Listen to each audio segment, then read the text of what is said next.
Good morning everyone. बेटा आज की क्लास में हम अस्थमा डिजीज़ के बारे में देखेंगे और उसको क्योर करने वाले आसनास को जानेंगे। जैसा कि आपने प्रीवियस क्लासेस में सबसे पहले ओबेसिटी के बारे में जाना था, फिर हमने डायबिटीज़ के बारे में, और ये हमारा थर्ड कॉमन लाइफस्टाइल प्रॉब्लम है और जिसका क्या नाम है, अस्थमा। तो स्टार्ट करते हैं बेटा क्लास को।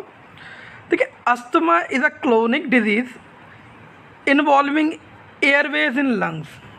ठीक है, this airways allow air to come in and out of lungs. In asthma, the airways always inflamed. The swollen airways become very sensitive. Muscles around airways can tighten when something triggers your symptoms. This causes less of oxygen in lungs. Symptoms like coughing, squeezing, shortness of breath, tightening of chest occur. One set of that it a major problem which cannot be cured completely but can be controlled. Allergy, smoking, spray, perfume and flavored soap can be trigger asthma which cause cough signs. If one need to prevent asthma, then he she has a practice Sukhasana, Chakrasana, Gomukhasana, Bhujangasana etc. देखिए, asthma में क्या होता है बेटा, जो हमारी नसल cavity होती है या नोजल एयरवेज होते हैं वो ब्लॉक हो जाते हैं और उसकी वजह से हमें क्या हो जाता है, अस्थमा। यहाँ अस्थमा के दो रीज़न दे रखे हैं, एलर्जिक और नॉन एलर्जिक। किसी स्मोक, डस्ट और परफ्यूम से, या नॉन एलर्जिक में एयरवे जो आपकी है वो उसमें स्वेलिंग आ जाए, वो अपने साइज से इंक्रीज़ हो जाए। तो ये दोनों ही केसेस में एक पर्सन जो है वो अस्थमा से ग्रसित है, या हम कह सकते हैं वो पर्सन जो है अस्थमा को से सफ़र कर रहा है। सिम्टम्स को देखें बेटा तो coughing, wheezing, shortness of breath, tightening of chest, fatigue, pain in shoulder and leg are major symptoms. ये सारे के सारे अस्थमा के सिम्टम्स हैं। इन सिम्टम्स को देख के हम बता सकते हैं या इन सिम्टम्स से हम आइडेंटिफिकेशन कर सकते हैं कि पर्टिकुलर पर्सन को अस्थमा है। वहीं अगर इसके कॉजेज़ को देखा जाए, कारण क्या है बेटा अस्थमा के, तो देखिए कॉजेज़ में अभी हमने हेरिडिटी, किसी को जेनेटिक हो सकता है, allergy from any substance, smoke, spray, perfume, occupational triggers, smoking, cold weather, ये कई सारे कारण हैं। देखिए, हेरिडिटी एक ऐसा रीज़न है जिससे कोई भी प्रॉब्लम हो सकती है। ठीक है, इसके अलावा हमारा किसी भी चीज़ की स्मेल जो हमें सूट ना करे उसकी कॉज वो भी कन्वर्ट हो सकती है किसमें बेटा, अस्थमा। तो ये कॉजेज़ थी अस्थमा की। अब हम देखते हैं कि अस्थमा को क्योर करने के लिए, ठीक है, या इसको प्रिवेंट करने के लिए कौन कौन से आसनास हैं। देखिए, सुखासन, चक्रासन, गौमुखासन, पर्वतासन, भुजंगासन। भुजंगासन हम इससे पहले डायबिटीज़ में भी देख चुके हैं। तो देखिए, जो आसन कॉमन हैं उनको एक ही जगह याद करेंगे हम लोग।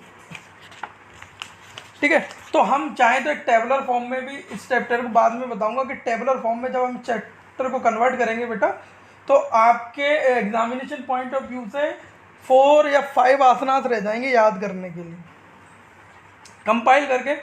तो उस तरीके से 99% एक्यूरेसी के साथ तो क्वेश्चन का आंसर दे सकते हैं, लेकिन 0.1% एक्यूरेसी रह जाती है। इसके लिए मैं पूरा का पूरा चैप्टर आपको एक बार कर रहा हूँ, लेकिन एग्जामिनेशन के टाइम पे जब हमारे पास जब भी शॉर्टेज ऑफ टाइम होगी तो हम जो मैक्सिमम फोकस है वो उन 4 और 5 आसनास पे ही करेंगे जो हमारी टेबलर फॉर्मेट में कंपाइल होकर सामने निकल के आएंगे। पश्चिम उत्तानासना भी हमने अभी पढ़ा था इससे पहले, और मृत्यासना। तो स्टार्ट करते हैं बेटा हम सुखासना से। Sukh means delight. This asana is a relaxing posture which provide mental peace. That's why it is known as Sukh Asana. One can perform this asana in a comfortable and easy way. In old time, people used to eat in this posture. But nowadays, people don't sit on floor to eat, but they prefer dining tables. More the luxury the people have today, more they have disease. But by doing asana, they can be prevented from disease to occur. देखिए सुखासना को हम delight posture भी कहते हैं, या एक comfortable posture है। Ancient time में या हमारे ओल्ड एजेस में क्या करते थे लोग, जब फ्लोर पे बैठ के खाना खाते थे तो इसी मुद्रा में बैठते थे, ठीक है, और कंफर्ट के साथ खाना खाते थे। तो हमने देखा है कि पहले लोगों को ये कॉमन लाइफ स्टाइल की प्रॉब्लम, तो बेटा अभी जो लाइफ स्टाइल चेंज है इसी की वजह से आए। अगर हम अपने दादाजी को देखें, दादी को देखें, तो हमें इस तरीके के डिजीज़ उनमें या उनसे सुनने के बारे में नहीं मिलेगा, ठीक है। प्रोसीजर की बात करें तो देखिए सबसे पहले sit on a mat on floor, आप योगिक मैट के ऊपर फ्लोर पे बैठ जाएं with both leg cross in cross position, दोनों पैर जो हैं आप क्रॉस पोजीशन में रहेंगे। राइट लेग आपको प्लेस करना है लेफ़्ट थाई के नीचे, और लेफ़्ट लेग आपको प्लेस करना है राइट थाई के लिए, यानी कि जो भी लेग है वो अपोजिट थाई के नीचे जाएगा, ठीक है। आपकी जो बैकबोन है वो एकदम स्ट्रेट रहेगी, इरेक्टेड रहेगी, ठीक है, जिससे आपकी बॉडी फटीग फील ना करे। हम ज्ञान मुद्रा लगाएंगे बेटा।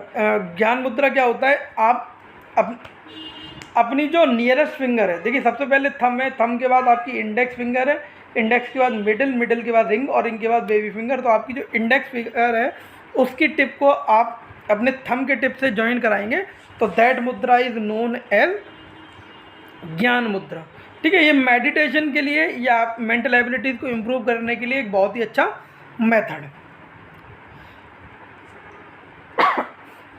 Dropping shoulder, first inhale then relax, extend arms so that waist rest on knees, palm turn upward, the tip of thumb should be touch with the tip of index finger with the other finger lying straight, और हमारी जो बची हुई उंगलियां हैं index finger के अलावा middle, ring और बेबी फिंगर, ये एकदम स्ट्रेट रहेंगी, ठीक है। तो ये इस आसन को परफॉर्म करते टाइम बेटा ओपनिंग और closing of eyes is on the part of performer. जो भी योगा आसन को परफॉर्म कर रहा है, तो देखिए आप अगर आंखों को क्लोज रखेंगे तो आप मोर फोकस हो जाएंगे, आपका ध्यान आपके आसपास के एनवायरनमेंट की तरफ नहीं जाएगा, आप फोकस करके आसना को परफॉर्म कर सकते हैं। तो बिगिनर्स को बेटा यही सजेशन रहता है कि आप आसना को जो है वो क्लोजिंग ऑफ आइज, जहाँ आँख बंद करने या आँख ओपन करने का ऑप्शन आपके पास है, वहाँ आप आँख बंद करके ही परफॉर्म करें। प्रिकॉशंस देखते हैं बेटा। People with knee problem shall do not perform this asana, जिनको नी इंजरी है वो इस आसन को परफॉर्म ना करें। Do it slowly and smoothly, if any injury is fine avoid doing it. तो अगर आपको कोई स्पाइन रिलेटेड इंजरी है या कोई और इंजरी है जो आपके नी पोर्शन से रिलेटेड है, तो आप इस आसन को अवॉइड कर सकते हैं। अब बात करते हैं बेटा हम सेकेंड आसना जो है हमारा चक्र आसन। चक्र means wheel, and in this posture body shape resemble with a wheel, it is called wheel pose, opposite to धनुषासन। देखिए वो पॉस्चर से ये अपोजिट है, इसको चक्रासन कहते हैं। It is also known as half Dhanurasana. अगर कोई हाफ धनुष भी कहेगा तो भी हम किस आसन को परफॉर्म करेंगे, Chakrasana. It is best suitable for making spine flexible and stronger.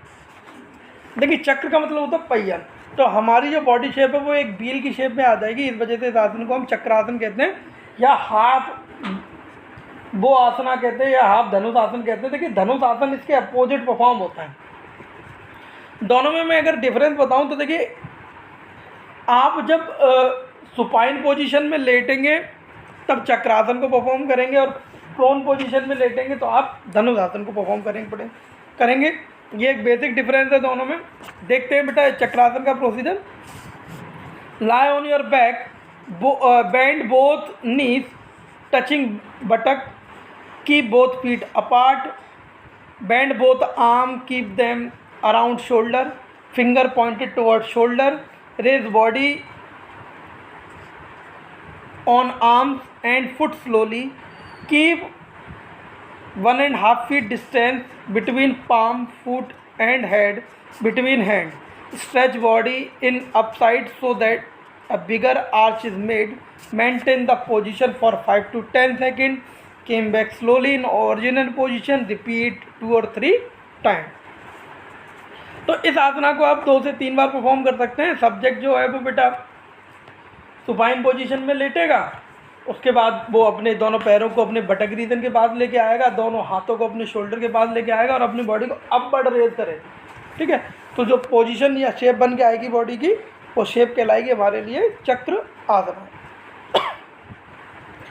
फिर हम देखते हैं बेटा इसके बेनिफिट्स के बारे में। तो इट इम्प्रूव ब्लड सर्कुलेशन, ये आपके ब्लड सर्कुलेशन को इम्प्रूव करेगा। इट मेक स्पाइन फ्लेक्सिबल, आपकी जो स्पाइन है उसको भी ये फ्लेक्सिबल बनाने में हेल्प करेगा। It cures back arch, specially person working on laptop and computer deals for long. अगर जो लोग सिटिंग एक्टिविटी ज़्यादा करते हैं बेटा, उनका एक आर्च डेवलपमेंट या बैक पेन को क्योर करने के लिए भी एक यूजफुल मेथड है। It help to improve digestion, या आपकी डाइजेस्टिव कैपेसिटी को या डाइजेस्टिव ऑर्गन की वर्किंग को भी इम्प्रूव करेगा। It increase supply of oxygen in lungs which help to purify blood, जो ऑक्सीजन की कंजप्शन है या ऑक्सीजन के इनटेक है उसको भी ये इंक्रीज़ करता है, क्योंकि आपके लंग्स पे लोड आता है बेटा। It remove stress and depression, stress and depression की हम बात पहले भी कर चुके हैं कि स्ट्रेस का मतलब होता है क्रोनिक फियर, किसी कंडीशन की वजह से आपको जो फियर होता है जो कि हमेशा एडवर्स नहीं होता, समटाइम इट में भी पॉजिटिव टू, उसको स्ट्रेस कहते हैं। और डिप्रेशन जो फीलिंग ऑफ निगेटिव थाट्स है। नेक्स्ट है हमारा बेटा it help to cure asthma और ऑस्टियोपोरोसिस। अस्थमा तो अभी हमने देखा था, ऑस्टियोपोरोसिस बेटा ये बोनल प्रॉब्लम है, इसमें जो मैक्सिमम फीमेल बॉडी में जब कैल्शियम की डेफिशिएंसी आती है ओल्ड एज में, किसी मेल या फीमेल दोनों की बॉडी में जो डेफिशिएंसी आती है उसकी वजह से फ्रैक्चर होने के चांसेस बहुत ज़्यादा रहते हैं, तो उसको हम कहते हैं ऑस्टियोपोरोसिस। फिर है बेटा इट ऑल्सो क्योर हार्निया, या हार्निया को क्योर करने में हेल्प करता है। It provide relief in kidney pain, अगर किसी के किडनी में स्टोन का पेन है तो उसको भी क्योर करने में ये हेल्प करता है। It help to remove rigidity of bones and joint of middle back. आपकी अगर मिडल जॉइंट बोन रिगिड है, मतलब इमूवेबल टाइप की हो रही हैं, तो उनको भी ये फ्लेक्सिबिलिटी इंप्रूव करने में हेल्प करता है। ठीक है, प्रिकॉशंस की बात करें बेटा, do not perform during headache and high blood pressure. इस आसन को हेडक और हाई ब्लड प्रेशर के केस में नहीं परफॉर्म करना चाहिए। इसके अलावा if there is a problem in shoulder और spine then do not perform this asana. अगर कोई भी स्पाइन और शोल्डर रिलेटेड प्रॉब्लम है तब भी इस आसन को परफॉर्म नहीं करना चाहिए बेटा। नेक्स्ट है हमारा हार्ट अटैक वाले पेशेंट या हार्ट रिलेटेड प्रॉब्लम वाले पेशेंट को भी ये आसन परफॉर्म नहीं करना चाहिए। If there is a risk tendencities then do not practice this asana. देखिए आइटिस शब्द जब भी किसी वर्ड के पीछे लगता है तो इसका मतलब होता है जलन, ठीक है, या सूजन। तो अगर रिस्ट में कोई जलन या सूजन है तो इस आसन को अवॉइड करना चाहिए। If one is having spine problem, तो स्पाइन प्रॉब्लम वाले पेशेंट को भी ये आसन परफॉर्म नहीं करना चाहिए। नेक्स्ट आसन जो है बेटा हमारा वो है गौमुख आसन। ठीक है, गौमुख आसन जो है गो मीन्स काउ एंड मुख मतलब फेस, तो this asana is related to the face of cow. ठीक है, हम सभी जानते हैं कि हिंदू माइथोलॉजी में गाय या गाय माता हमारे लिए बहुत ज़्यादा पूजनीय है। In this asana many organ are stretch at right movement like knee, thigh, hip, chest, neck, leg, feet. ठीक है, इसके प्रोसीजर को देखें तो टू सिट इन अ सुखासन, सबसे पहले सुखासन की मुद्रा में बैठेंगे जो अभी हमने डिस्कस किया था। Bend right leg at knee, right leg को नी से बेंड करेंगे। Bring right foot to the left buttock closely, bend the left leg to the knee and place it close to the right buttock. Take the left arm over left shoulder and right arm behind the back. Hook the finger to both hand at a back. Keep body and spine straight. Sit in this posture and keep breath in control. Come back in original position in reverse order slowly and change leg position 5 times. तो इस तरीके से बेटा हम जो हमारा गौमुख आसन है उसको परफॉर्म कर सकते हैं। या हम कह सकते हैं बेटा आपको क्या करना है, सुखासन की मुद्रा में बैठने के बाद राइट वाले पैर को राइट साइड में बेंड करके रखना है, लेफ्ट वाले को लेफ्ट साइड में बेंड करके रखना है, और आपको अपने जो राइट हैंड है उसको बैक पे पीछे की तरफ से ले जाना है और लेफ्ट वाले को बिलो साइड से लेके आना है और दोनों हाथों को आपस में जॉइन करके रखना है। तो this asana is known as Gaumukh asan. Benefit की बात की जाए बेटा तो इस आसन के बेनिफिट है, it increase concentration and include inner peace, it help in reducing weight, it is very beneficial in prevention of diabetes, it make body strong, flexible and attractive, it increase efficiency of kidney, it is helpful in arthritis, it help in curing asthma, it reveal back pain and general stiffness in shoulders and neck। तो flexibility के साथ साथ diabetes को भी cure करेगा, arthritis को भी cure करेगा, किडनी की एफिशिएंसी को इम्प्रूव करेगा बेटा, और अस्थमा को तो क्योर करेगा ही करेगा। नेक्स्ट आसन है हमारा पर्वत आसन। पर्वत मीन्स माउंटेन, तो it is also known as mountain posture. It is very easy posture to perform. देखिए इस आसन को परफॉर्म करने के लिए the subject should sit in position of Padmasana. देखिए अभी हमने सुखासन की बात की थी, सुखासन में हमारे जो पैर थे बेटा वो थाई के नीचे थे, अगर उन्हीं पैरों को आप थाई के ऊपर ले आते हैं तो then at asana is known as Padma asana, और we can say lotus pose. Padmasana की मुद्रा में बैठने के बाद subject should stretch both arm slowly, subject जो है वो अपनी दोनों हाथों को स्लोली स्ट्रेच करेगा ओवर हेड।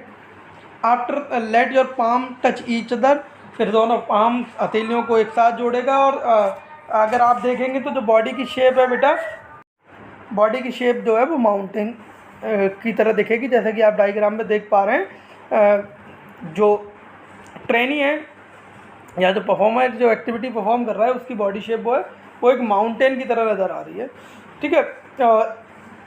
इस आसना को हम 10 to 15 टाइम्स परफॉर्म कर सकते हैं, ठीक है, और हमें इस पोजीशन को होल्ड करके रखना है बेटा 5 to 10 सेकेंड, ठीक है। अगर इसके बेनिफिट को देखा जाए तो it help in increasing height, या आपकी हाइट इंक्रीज़ करने में, बॉडी फैट को रिड्यूस करने में, अस्थमा को क्योर करने में, स्पाइनल कॉलम की एफिशिएंसी को इम्प्रूव करने में, बैक पेन को क्योर करने में, ठीक है, आपके नी मसल्स को स्ट्रॉन्ग करने में एक हेल्पफुल आसना है। या इसके थ्रू हम इन सारे के सारे प्रॉब्लम को ईजिली क्योर कर सकते हैं, ठीक है। नेक्स्ट अगर हम देखें बेटा तो भुजंग आसना। भुजंग आसना हम इससे पहले भी डिस्कस कर चुके हैं। Bhujang is known as cobra pose, हम इसको कोबरा पोस्चर के नाम से जानते हैं, और इस आसन को परफॉर्म करते टाइम जो सब्जेक्ट था वो बेटा प्रोन पोजीशन में लेट रहा था, यानी कि फेस डाउन पोजीशन में लेट रहा था।